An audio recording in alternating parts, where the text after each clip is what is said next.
राज्यभरामध्ये जिल्हा परिषद, पंचायत समिती, नगर परिषदा, नगरपंचायती, नगरपालिका आणि महानगरपालिकेच्या निवडणुका झाल्या.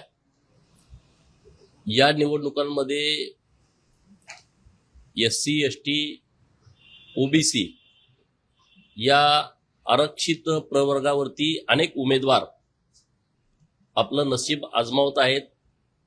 संविधानानं दिलेल्या अधिकारामुळे सर्वसामान्य घटकातील उपेक्षित समाजातील अनेक उमेदवार हे त्या आरक्षण प्रवर्गातून स्थानिक स्वराज संस्थेमध्ये निवडून जात असतात. गेले 2 वर्ष राज्यामध्ये OBCच्या आरक्षणावरून अनेक विषय पुढे आले, अनेक वादंग झाली.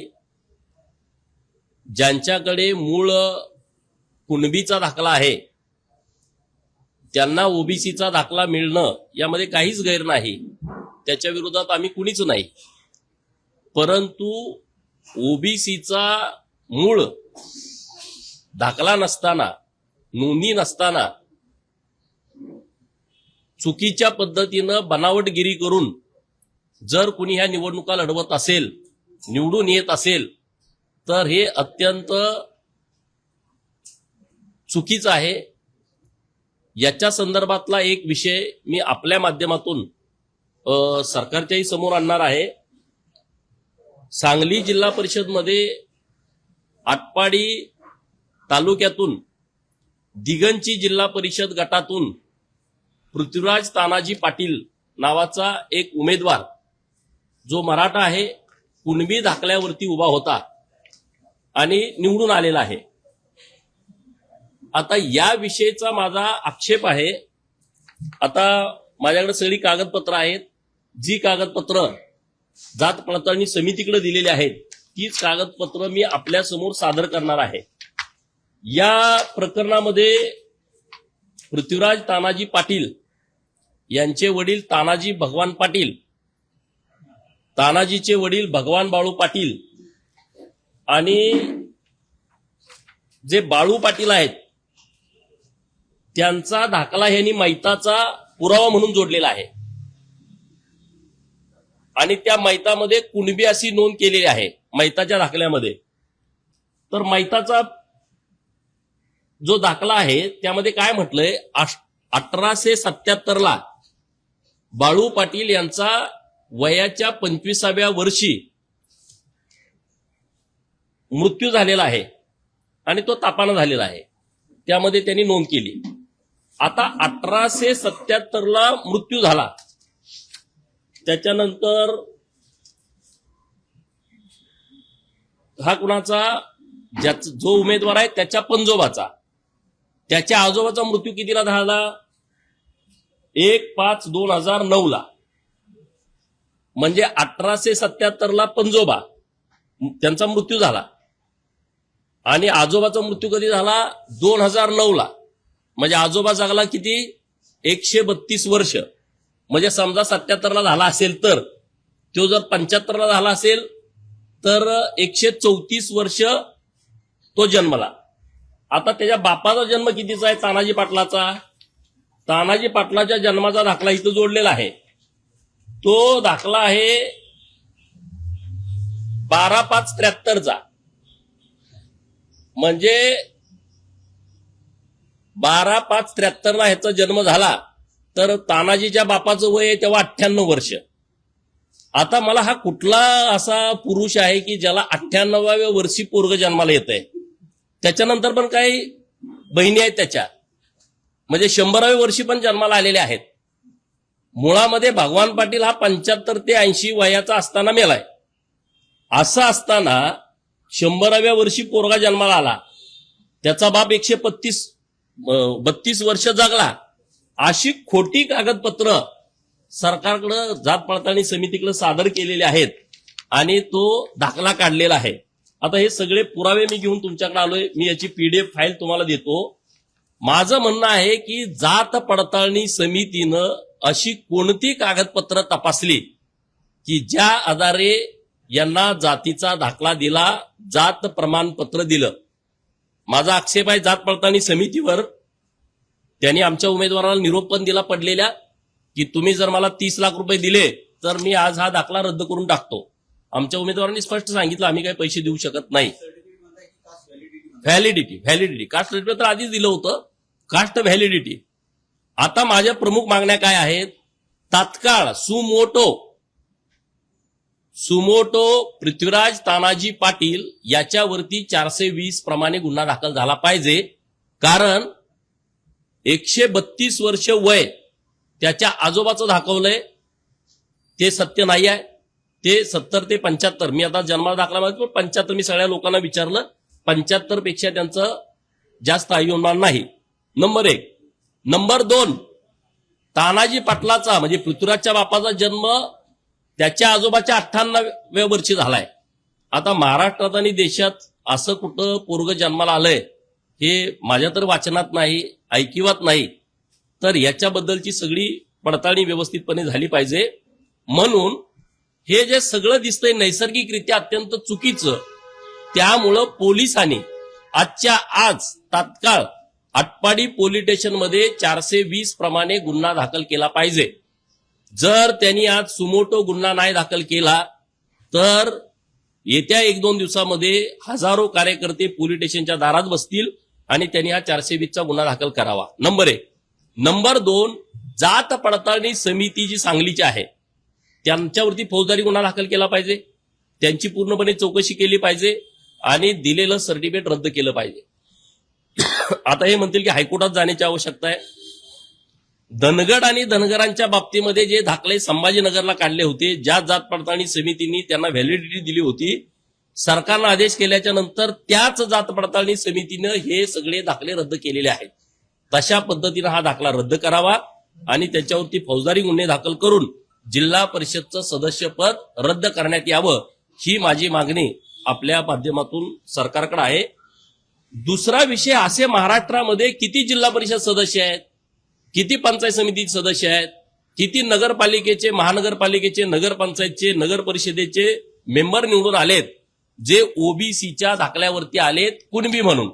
त्या सर्वांची चौकशी झाली पाहिजे की त्यामध्ये अशी किती लोकांनी बनावटगिरी केलेली आहे, ही माझी प्रमुख मागणी सरकारकडे आहे. आणि जिथं जिथं कुणबी दाखल्यावरती निवडून उमेदवार आलेत त्यांचे जे विरोधक पडलेले आहेत त्यांनाही माझं आव्हान आहे, तुम्ही याची सगळी शहनिशा करा. कारण बऱ्यापैकी 99% हे दाखले बोगस आहेत, 99%. आणि अतिशय गंभीर बाब आहे ना, तुम्ही अशा पद्धतीचे जर दाखले काढत असाल, तशा पद्धतीचे दाखले दिले जात असतील, या सगळ्या प्रक्रियेमध्ये जे जबाबदार आहेत त्या सर्वांना कारवाई केली पाहिजे, निलंबित केलं पाहिजे आणि त्यांच्यावरती FIR दाखल केलं पाहिजे, ही आमची मागणी आहे.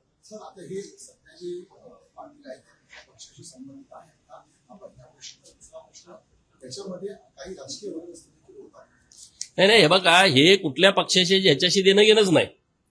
परंतु हा जो प्रकार केलाय हा अत्यंत घाणेरडा प्रकार केलाय.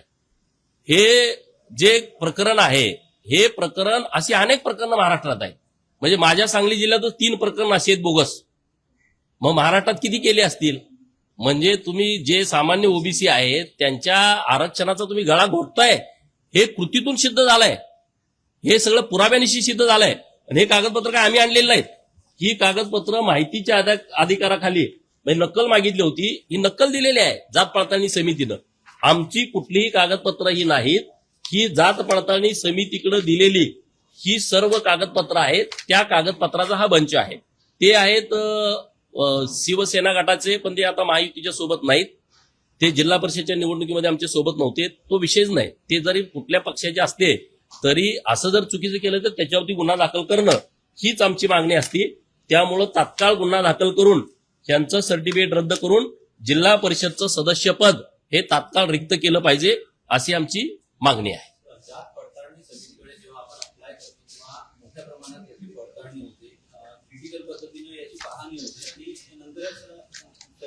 महाराष्ट्रातल्या जात पडताळणी समित्या म्हणजे भ्रष्टाचाराचा अड्डा झालाय. महाराष्ट्रातल्या जात पडताळण्या समित्या या भ्रष्टाचाराचा अड्डा आहे. 5 लाखापासून 25 लाखापर्यंत, 30 लाखापर्यंत. नोकरीच्या लोकांना विचारा तुम्ही किती पैसे घेतात जात पडताळणी द्यायला. हा त्यांचा रेट झालेला आहे आणि अत्यंत घाणेरडं काम हे जात पडताळणी समितीच्या माध्यमातून सुरू आहे. त्यांना तर दिसलं नसेल का हे? बरं, भगवान पाटलाचा तुम्ही मृत्यूचा दाखला जोडताय, जन्माचा दाखला कुठे गेला? तुमच्याकडं 1877चा बाळू पाटलाचा मृत्यूचा दाखला आहे आणि मग त्याच्या पोराच्या जन्माचा दाखला नसेल? हे सगळं बघितलं पाहिजे ना तुम्ही.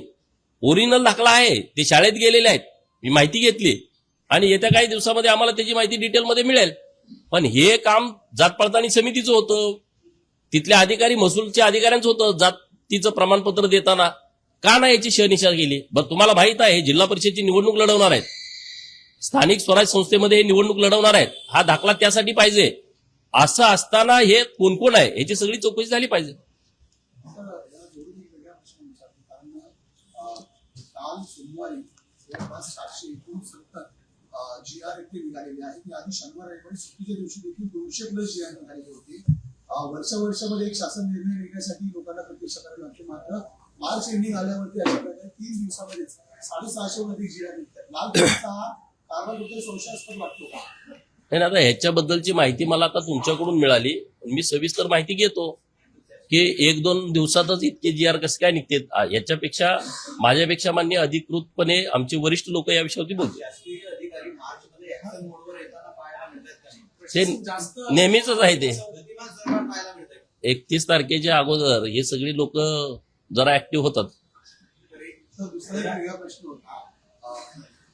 सध्या गॅस पुरवठ्यावरून अनेक राजकारण तापलेलं आहे. मंत्री मुख्यमंत्री देवरा यांनी जैन मंदिरासहित जी हनुमान जयंती आणि वेगवेगळी साजरी करण्यात बघा, हे राजकारण आहे.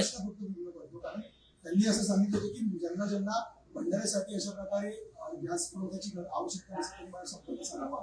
त्याला कुठेतरी ठाकरेगड आणि मनसेने विरोध केला होता. मात्र सुप्रिया सुळेने देखील आज ट्विट केले, एप्रिल-मे महिन्यामध्ये मोठ्या प्रमाणात धार्मिक कार्यक्रम होतात, त्यामुळे शासनाने गॅस पुरवठा करावा अशा प्रकारे मदत करावी. माननीय मंगल प्रभात लोढा साहेबांनी जैन समाजाचे कार्यक्रम असतील किंवा हनुमान जयंती असेल किंवा अन्य रामनवमीचे कार्यक्रम असतील, सर्व ठिकाणी जिथं धार्मिक कार्यक्रम होतात तिथं मोठ्या प्रमाणामध्ये गॅसची उपलब्ध करून देणं सरकारची जबाबदारी आहे. त्यात काही नवीन आहे अशातला भाग नाही. आणि त्यामुळे आता सगळीकडेच यात्रा सुरू आहे. गावगाड्यामध्ये आता मी जतला आहे, रोज एका गावात यात्रा सुरू आहे. आता पूर्वीची पद्धत बंद झाली, ते लाकडं आणायची, चुली करायच्या, त्याच्यावरती स्वयंपाक करायचा. आता ते आचारी लोक त्यांच्याकडे सगळ्यांना गॅसच असतात आणि त्यामुळं त्यामध्ये अशा सगळ्या धार्मिक कार्यक्रमाच्या संदर्भात गॅस उपलब्ध करून द्यायलाच पाहिजेत. आपलं सरकार करून देतंय आणि गॅसच्या तुटवड्याच्या संदर्भात सुद्धा जी लोक अफवा उठवत आहेत त्यांनाही कडक भाषेमध्ये सरकारने सूचना दिलेल्या आहेत. विरोध करत असताना सुप्रिया सुळे मात्र आता समर्थन करताना निर्णयाचं समर्थन होतं. नाही, महायुतीच्या निर्णयापेक्षा ते देवाचं समर्थन करतात, ह्याचं तुम्ही कौतुक करा ना. महायुतीपेक्षा, कारण देवाशिवाय आता पर्यायच नाही ना. मंत्र तंत्र केल्याशिवाय काय पर्यायच नाही. हे सुद्धा आता पुरोगामी राष्ट्रवादीच्या लक्षात आलेलं दिसतंय. मग चांगला, हे उलट कौतुकास्पद आहे. सुप्रियाताईंनी हे जे स्टेटमेंट केलंय देवाधर्मासाठी त्याचं कौतुक आहे. आता त्यांना जी मतं देते त्यांनी विचार करण्याची आवश्यकता. लाडक्या बहिणीच्या अनुषंगाने प्रश्न आहे. आता एक केवायसीची प्रक्रिया 30 मार्च झाली, त्याबरोबर 71 लाख नावं ही लाडकी बहीण योजनेतून पास झाली, याची केवायसी पूर्ण झालेली नाही. यावरती कुठेतरी बहिणींना या निमित्ताने नाही, असं काहीच नाही. केवायसी करणं अत्यंत गरजेचं आहे, कारण अनेक गावगाड्यातल्या आम्हाला भगिनी भेटतात. मला सकाळी एक फोन आला होता की आमचं केवायसी झाली नाही. ज्यांची केवायसी झाली नाही त्यांना केवायसी करायला तर संधी दिलीच पाहिजे. पण जे काही नोकरदार आहेत, ज्यांचा इन्कम सोर्स जास्तीचा आहे, त्यांचं तर उडणारच ना. देशाच्या संरक्षणाच्या संदर्भात, संरक्षण क्षेत्राच्या संदर्भात संजय राऊतांनी एक गंभीर आरोप केला आहे. देशातले जे फोर्सेस आहेत, नौदल असेल, सैनिक असेल, या सगळ्या दलांमध्ये कुठेतरी एक असुरक्षितता किंवा एक वेगळ्या प्रकारची भावना आहे आणि एक अनरेस्ट आहे, अस्थिरता आहे, अशा प्रकारचा दावा संजय. याला आता गुप्तहेर म्हणून नेमायचं आहे.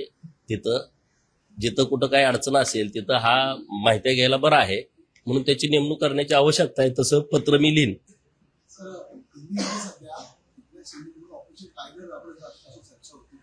ठाकरे गट आणि शरद पवार गटाचे काही खासदार त्यांच्या संपर्कात होते. मात्र आता अशी की भाजप हायकमांडने शिंदेला कुठेतरी सूचना केलेली आहे की राष्ट्रवादीचे जे खासदार आहेत ते सुनेत्र पवार यांच्या अंतर्गत राष्ट्रवादीमध्येच घेऊन द्यावे, त्यांना शिवसेनेमध्ये घेऊन राष्ट्रवादी रजिस्टर करून द्यावे. नाही, मला याच्याविषयी माहिती नाही.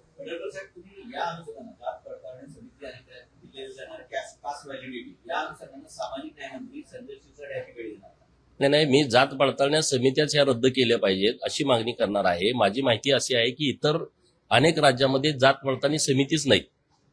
म्हणजे जात पडताळणी समिती जर खऱ्या लोकांना न्याय देणार नसेल आणि चुकीच्या लोकांना जात प्रमाणपत्र देणार असेल तर मग जात पडताळणी समित्याच पाहिजेत कशाला.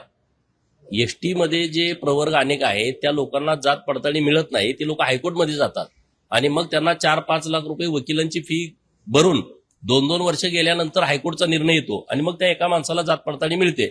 एका कुटुंबामध्ये जर जात पडताळणी झाली असेल रक्ताच्या नात्यामध्ये, ब्लड रिलेशनमध्ये, तर त्यांच्या पुढच्या लोकांना दमवायचं काय कारण आहे. नियमात आहे तरी सुद्धा ते देत नाहीत आणि मग काहीतरी डिमांड करतात. आता हे प्रकरणच बघा ना तुम्ही. याच्यापेक्षा आणि कुठला पुरावा द्यायला पाहिजे की जात पडताळणी समिती चुकीच्या पद्धतीने काम करतायत. तर जात पडताळणी समित्या ज्या महाराष्ट्रात काम करतायत त्यांचा तो अड्डाच झालेला आहे पैसे कमवण्याचा, भ्रष्टाचार करण्याचा.